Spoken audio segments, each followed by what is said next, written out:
Okay, so we are here at school today to pass out more work. So most of our kids don't have the technology at home to do like the online learning thing. So we've been like printing out packets, sending home workbooks and stuff like that. So we do it like every 3 weeks.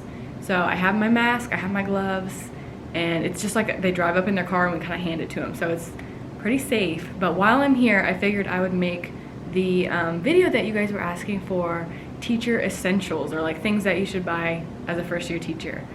And I kind of had a hard time coming up with this stuff because I don't know, like I feel like there's a million different things that I need, but I put a bunch of stuff on this table that I think that I would like 100% want my first year of teaching.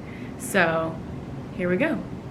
Okay, so the first thing that I would recommend is getting some sort of teacher planner. And there's a ton out there, they're all over Instagram. But the ones that I like are the happy planners because you can like rip the pages out easily and put new pages in.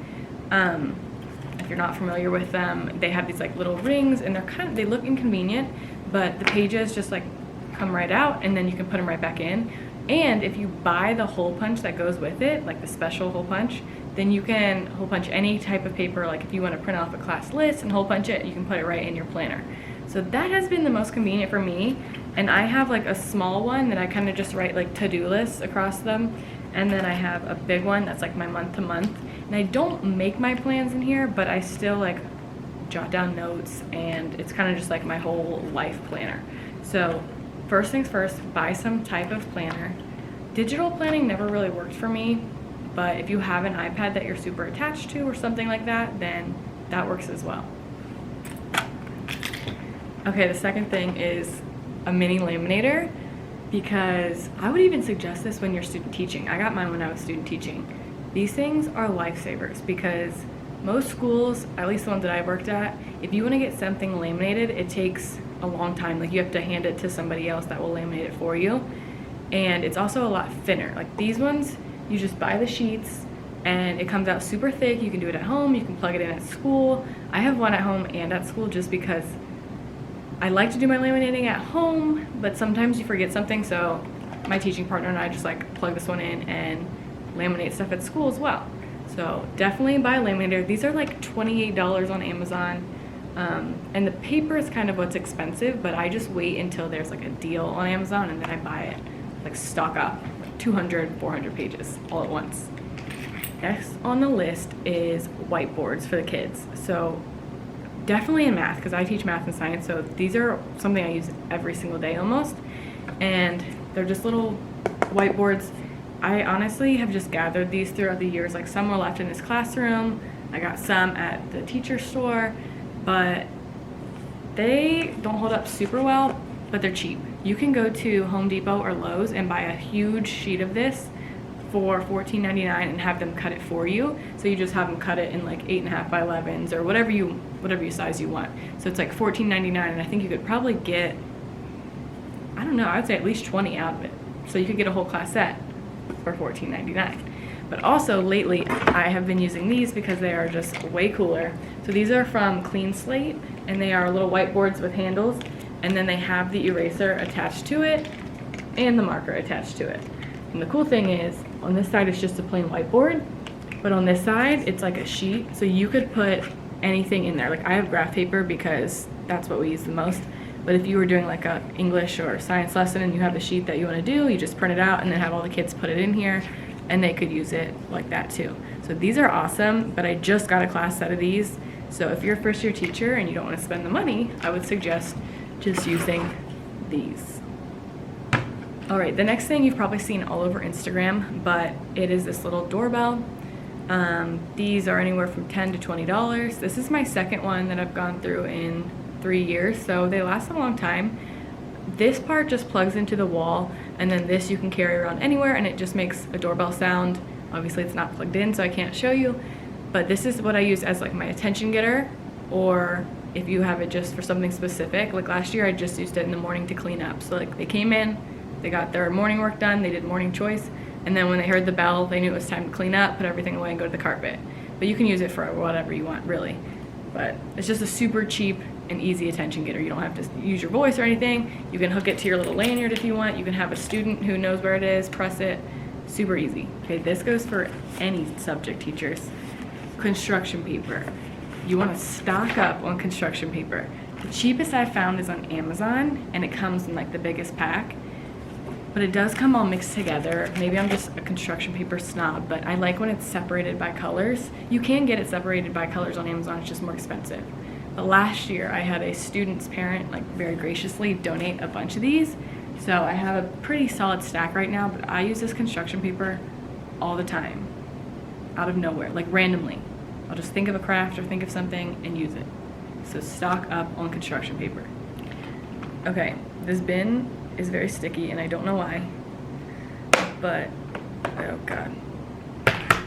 This is a huge bin full of dice, and I know you're gonna think that this is just for math teachers, but again, this can be used for anything, especially like ELA centers. You have like a roll and record or a roll and write story, stuff like that. So in here, I just have a ton of different kind of dice. Like these ones are just blank actually. But I have foam ones. These are perfect because they're quiet. So like when a kid drops it on a table, you can't hear it because they love to just like make as much noise as possible. I have wooden ones. I have ones with fractions on them. I have like the actual written numbers on them. Big ones, little ones, all sorts. Like there's ones that have like 8 sides, just a million types of dice. They come in handy all the time. That is so sticky, ew, I don't know why. But yeah, buy a ton of dice. You can buy them on Amazon, you can find them at like thrift stores or random places for super cheap, but I use them all the time. Okay, this one is pretty expensive. It's obviously an iPad, but I kind of went for it my second year and I bought 2 of them as like classroom iPads, and we use them to take pictures of our work, and I also use them for like Osmos and any kind of technology game. I'll put them out for like morning choice sometimes, and the kids love them. But my suggestion to you is to buy a case like this. They're super cheap, but so far none of the kids have like cracked the screen or anything, and this has been dropped 1,000 times. So if you have the money, I love my class iPad, I have 2 of them, but I bought them on Amazon and they were refurbished. So they were about $120 or $130 each, which isn't horrible because like a brand new iPad is anywhere from like $300 to $400. These are the minis, and I think they're the perfect size. My kids know how to log into them, and then they have all these different apps on here. Sometimes if they finish early, I let them use like the little education flashcards or stuff like that, but I love my classroom iPad. So maybe not your first year, but maybe like your second or third, invest in a good iPad. Okay, this one's obvious, but your favorite type of pen. So my favorite type of pen, they're kind of like markers honestly, but they're called like friction. These ones are the fine liners. I have them in the marker and I also have them in like the normal pen, but these ones are more like flare pens. So I think I like these the best. And they are erasable. So here, let me show you in my planner. In my planner, I write with these all the time because you can erase them, and who doesn't make mistakes or who doesn't change something? So this is like my daily checklist or whatever. So I'm just gonna erase this right here. It's all based on heat. I just did a crappy job, but you can tell that like if I actually tried, it would erase it. I just got really close to the camera. But yeah, that's what it looks like. And these are my favorites. They come in all sorts of colors, all sorts of styles, like you can get them thicker, but these ones are by far my favorite. So invest in your favorite type of pen, whether it be flare pens, ink gels. I do love ink gels too, but the fact that these are erasable, that's why they've won my heart. If you teach STEM or science or math or anything, these are not only perfect for like manipulatives, but also for like if you ever have free choice or morning choice. My kids are obsessed with STEM bins. So I have a whole like rack of them over there, but I just picked 2 up because these are their favorites. These are like little plus blocks. You can get them online at the actual plus website, or you can get them a lot of the times at Target in the dollar spot, but it's kind of hit or miss. Like you got to get them when they're there. So I have like a whole bin of these. They love these. And then their other favorite is Legos. Legos are expensive. My advice to you is to get online on like Facebook Marketplace, Craigslist, anywhere that you can get them like secondhand, because they are so expensive. And I have so many like random parts in here because they're just left over from a bunch of stuff. But also, Target sometimes has these Legos and Dollar Tree has Legos. They're not Lego brand, but I mean, they're the same thing. And I also have kids who like these more because they're bigger and easier to get apart. So if you buy anything to play with, I would suggest Legos 100%.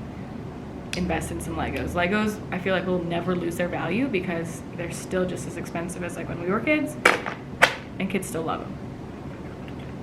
Okay, the last thing, I picked up the camera for this because most of mine's over here on the wall, but invest in some storage because I'm so lucky to have this in my room, but like look how much money I've spent on just storage alone. I have storage bins everywhere. So if you're gonna buy anything your first year, maybe it's just gonna be storage. I bought these at IKEA. Like everything needs to have a place in your room or you are gonna lose your mind because you can't find things. So maybe that should have been number one, but my first piece of advice is to get all the storage bins you need and then buy all the fun stuff. But yeah, I hope you guys liked this video and hopefully this was helpful at least a little bit. You know what I forgot? Hopefully your school will give you this, but a pencil sharpener like this has like saved my life. I know it's a mess over here, but this pencil sharpener is amazing and I don't let my kids use it, which sounds really mean, but I had a kid jam it last year, I think, and they broke it. So I don't let my kids use that, but invest in a nice pencil sharpener as well, okay? So thanks for watching this video, and if you guys have any other videos you want to see, I have plenty of free time, so let me know in the comments. Make sure you subscribe so you don't miss any more videos. Bye guys.